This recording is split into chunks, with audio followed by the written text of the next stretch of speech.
food, baseball food, pizza, wings, and beer. You know, you can bring your kids in and, you know, they can play pool or play the video games, or they can sit with you and watch TV too, because you got the TVs in every dining room. It's such a place that you can come in with your family and sit down. And again, it's family oriented because it's family owned. When you walk in here, it's like a TV show, Cheers. Everybody knows your name. And you can expect that from in here because everybody knows everybody else.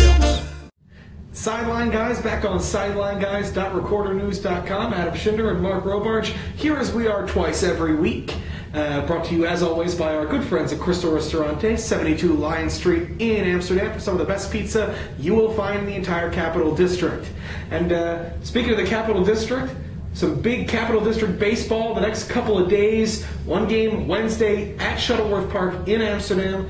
The Rams host the Big Ten favorites, Christian Brothers Academy. And then the next day, Thursday, the first of two big games in the WAC out at Fort Plain. The Hilltoppers face Spa Catholic. Now, I know you're going to be doing the covering the Amsterdam CBA game. I'll be at the Fort Plains Spa Catholic game. So let's start with you. You got the first game on Wednesday night. It's going to be a really, really interesting matchup. The Rams coming off a tough loss Monday, 1-0, despite a great complete game effort from Ryan Brinkman. LaSalle got a walk-off hit out in Troy. Now Amsterdam's got to come in and face a powerhouse CBA team with a big hitter in Matt Sand in the middle of that lineup. But they're going to be throwing Kyle Rufer, and as long as Kyle can avoid the one bad inning he's had in his last two starts, had a rough inning that cost them the game against Catholic Central, had a rough inning that he was able to get over when they beat Schenectady, thanks in part to his own 3-run home run. They're not going to be facing CBA's top pitcher. CBA had to throw their top pitcher Monday against Albany. So it's going to be a very interesting matchup. If Rufer can control this CBA lineup, and Amsterdam can get some hitting going through the middle of that lineup, they're going to have a chance. At home, it's very tough for a road team to come in and win at Shuttleworth Park. And with Rufer, I mean, you said it yourself. Composure is a key with him. You know, I talked to him at the beginning of the season after the opening game in which he shut down Broad Albany Perth. He even admitted that, you know, last season he would get a little jumbled when he would give up a hit or a walk or, you know, a bad play behind him in the field.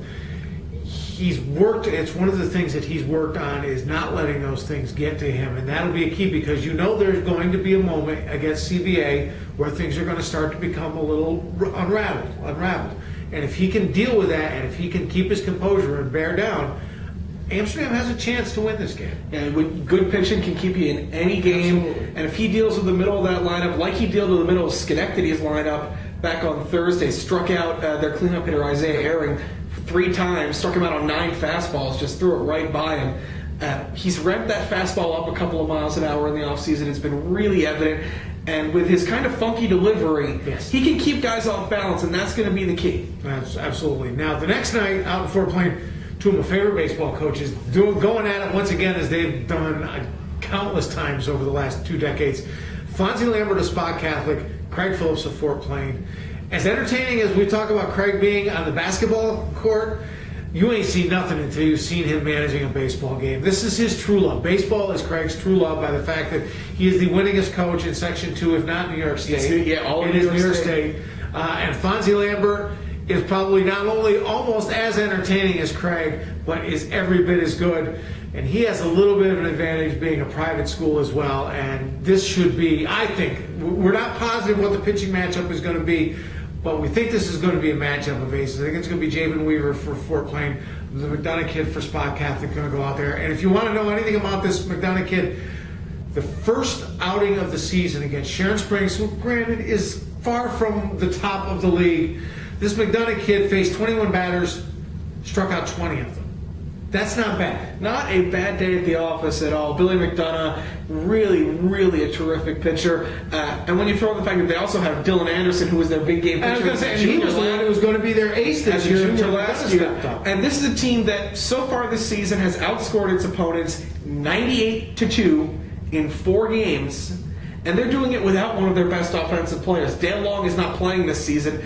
Suffered an injury, actually, I believe, in the basketball game at Fort Plain. He's their first baseman. He's a really terrific hitter in the middle of that lineup.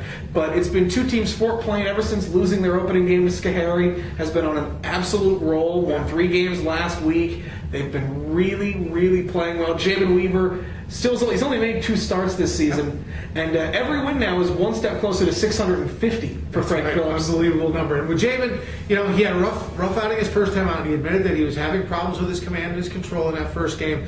Did some work on the side before the second outing. Looked really sharp last week when I saw him.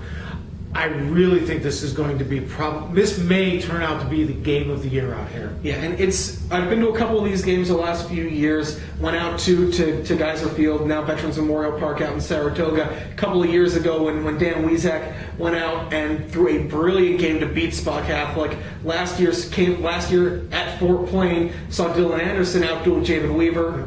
Just another. These are always low-scoring, close games, and these coaches are going to pull out some stops. Oh my goodness, no doubt about it. These guys can play little ball with the best of them. They can come up with some of the most bizarre plays out of that. I mean, I wouldn't be surprised to see anything from the hidden ball trick to anything with these guys. I mean, they really, it's fun to watch. You can almost see the gears turning in both of their heads, especially when they're going head-to-head against each other. Yeah, and as good as the product is on the field, listening to these 2 guys between the dugouts talk to each other and the umpires it's Shakespeare. Absolutely. I mean, I'd love to. I may do that. I may bring a video camera just to have some fun with it on Thursday and bring some back for you guys to listen to on Friday. All right, and shift gears from some high school to some guys who are about to be pro. Let's talk a little NFL draft. I want to talk WWE draft. Come on. Hey, well, starts Thursday night in New York, Thursday through Saturday, and right now it's not so much a big question, but it's a big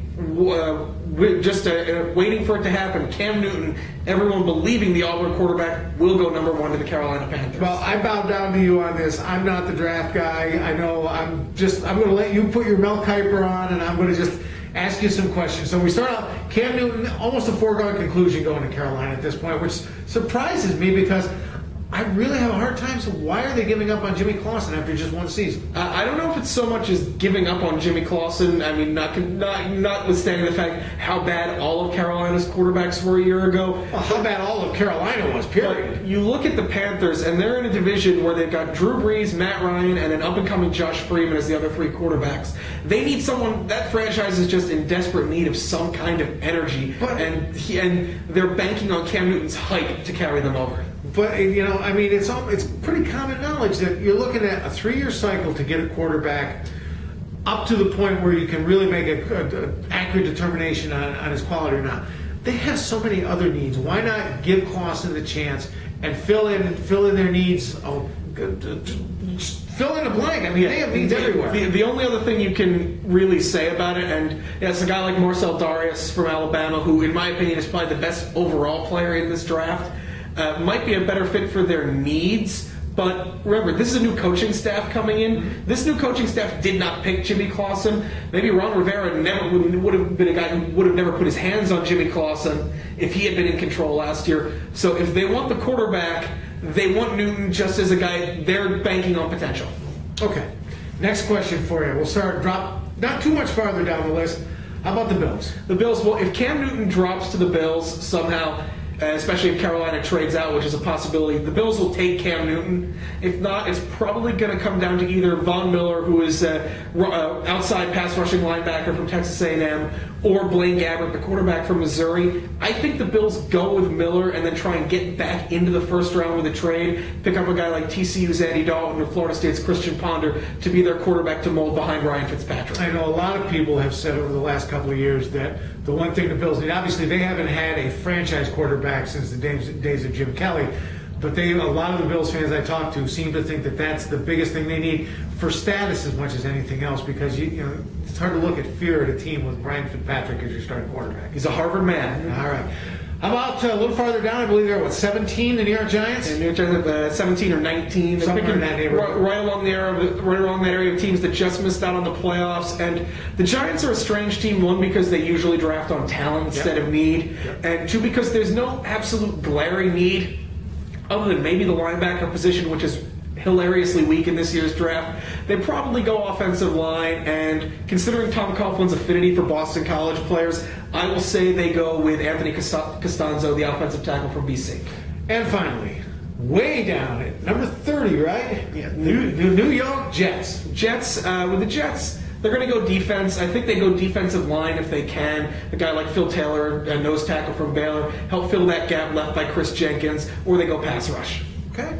That will unfold starting Thursday night, and by Thursday night we will know how things stand in the WAC and in the Big Ten. Until then, for Mark, I'm Adam. We'll see you next time at SidelineGuys.recordernews.com. Brought to you by Crystal Ristorante, 72 Lion Street, Amsterdam, the best pizza in the area.